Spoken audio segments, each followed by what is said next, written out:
एक गुरु और शिष्य दोनों एक अपरिचित नगर में पहुंचे। वहां पहुंचकर उन्होंने देखा कि उस शहर में सब कुछ बहुत सस्ते में मिलता था और सबका भाव एक समान था। यानी 1 टका में चाहे 1 किलो सब्जी लो, चाहे 1 किलो सोना लो, सबका भाव एक समान ही था। वहाँ के ऐसे माहौल को देखकर चेला बहुत खुश हुआ। उसके तो अब जैसे मज़े ही हो गए। उससे अब वहाँ का माहौल खूब पसंद आने लगा। लेकिन उसके गुरु को ये बात बिल्कुल ठीक नहीं लगी। उन्होंने अपने चेले से कहा कि वत्स, अब ज़्यादा दिन यहाँ रहना ठीक नहीं है। यहाँ का राजा बिल्कुल मूर्ख है और उसके राज में गधे घोड़े यानी बुद्धिमान और मूर्ख सब बराबर माने जाते हैं। अर्थात यह एक मूर्खों की नगरी है। इसलिए अब जल्दी ही हमें इस नगरी को छोड़कर कहीं और चले जाना चाहिए। अगर हम यहाँ रहे तो कभी भी मुसीबत में फंस सकते हैं। गुरु की यह बात चेले को पसंद नहीं आई। उसने कहा कि ऐसा कुछ नहीं है, फिर भी अगर आप जाना चाहते हैं तो आप चले जाइए। मैं तो अब यहीं पर रहना चाहता हूँ। गुरु जी ने अपने चेले को खूब समझाया कि वो उनकी बात मान ले और उनके साथ दूसरी जगह चले, लेकिन चेले ने अपने गुरु की एक न सुनी। अब गुरुजी ने अपने चेले से कहा, देखो वत्स, अब जैसी तुम्हारी इच्छा, फिर भी तुम अपना ख्याल रखना और अगर कभी मुसीबत आ पड़े तो एक बार मुझे ज़रूर याद कर लेना। मैं उसी समय तुम्हारी मदद के लिए आ जाऊंगा। इतना कहकर गुरुजी चले गए। अब चेला अकेले ही खूब मज़े से रहने लगा और खूब खा खा कर थोड़े ही दिनों में वो मोटा हो गया। अब एक दिन अचानक जोरदार बारिश हुई, जिसके कारण एक घर की दीवार टूट गई और उसके नीचे दबने से एक बकरी की मौत हो गई। अब बकरी के मालिक ने वहां के राजा से शिकायत कर दी। राजा ने जब बकरी के मालिक को बुलाया तो उसने कहा कि पड़ोसी की दीवार गिरने से मेरी बकरी मरी है। तब राजा ने उसके पड़ोसी को बुलाया और उससे कहा, देखो तुम्हारी दीवार गिरने से एक बकरी की मौत हो गई है, अब इसकी सज़ा मौत है। यह सुनकर वो आदमी घबराकर बोला, नहीं राजा साहब, इसमें मेरी कोई गलती नहीं है। दरअसल ये सारी गलती तो उस दीवार को चुनने वाले कारीगर की है। शायद उसी ने दीवार ठीक से नहीं बनाई होगी, तभी वो बारिश से गिर गई।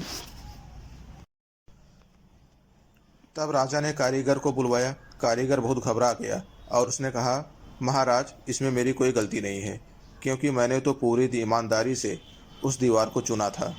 अब ये तो उस व्यक्ति की कमी हो सकती है जिसने उस समय दीवार का मसाला तैयार किया था। अब राजा ने उस व्यक्ति को भी दरबार में बुलवाया और उससे कहा, देखो तुमने कितना घटिया काम किया है। तुमने उस दीवार को चुनने का मसाला भी ठीक से तैयार नहीं किया। तुमने सरासर कामचोरी की है। अतः अब तुम्हें फांसी की सजा दी जाती है।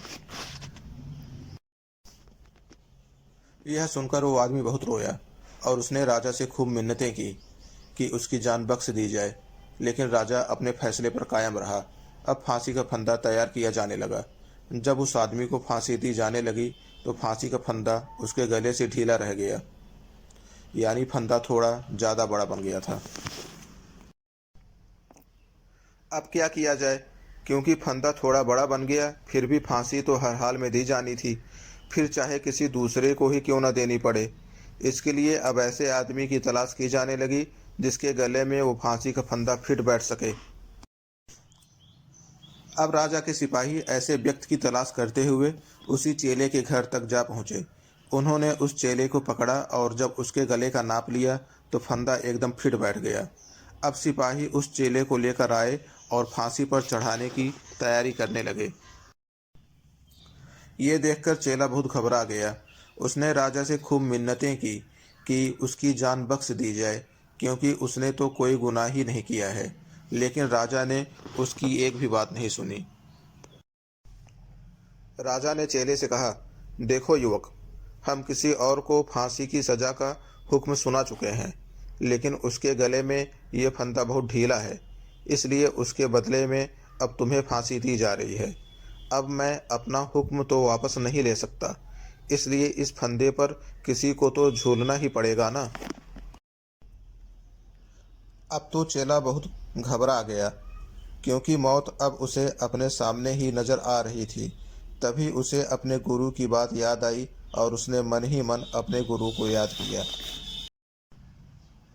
इसके बाद उसके गुरु राजा के दरबार में पहुँचे और कहा, हे वत्स, ये तो तुम्हारे लिए बहुत सौभाग्य की बात है कि तुम ऐसे समय मृत्यु को प्राप्त हो रहे हो जब ऐसा योग बन रहा है जब मृत्यु को प्राप्त होने वाला सीधा परमात्मा से मिलता है, यानी उसे स्वर्ग में जगह मिलती है और उसे हमेशा के लिए मुक्ति मिल जाती है। यह सुनकर राजा ने कहा, हे गुरुवर, अगर ऐसा है तो फिर मैं स्वयं ही इस फांसी पर चढ़ूंगा। फिर उसने सैनिकों को हुक्म दिया कि अब फांसी के फंदे पर उस युवक को नहीं बल्कि उसे ही फांसी पर चढ़ाया जाए। इसके बाद राजा को जल्दी से फांसी पर चढ़ा दिया गया और इस प्रकार एक चौपट राजा अपनी ही मूर्खता से मारा गया। अगर आप सबको ये कहानी पसंद आई हो तो कृपया हमारे चैनल को लाइक, शेयर और सब्सक्राइब कर दें। धन्यवाद।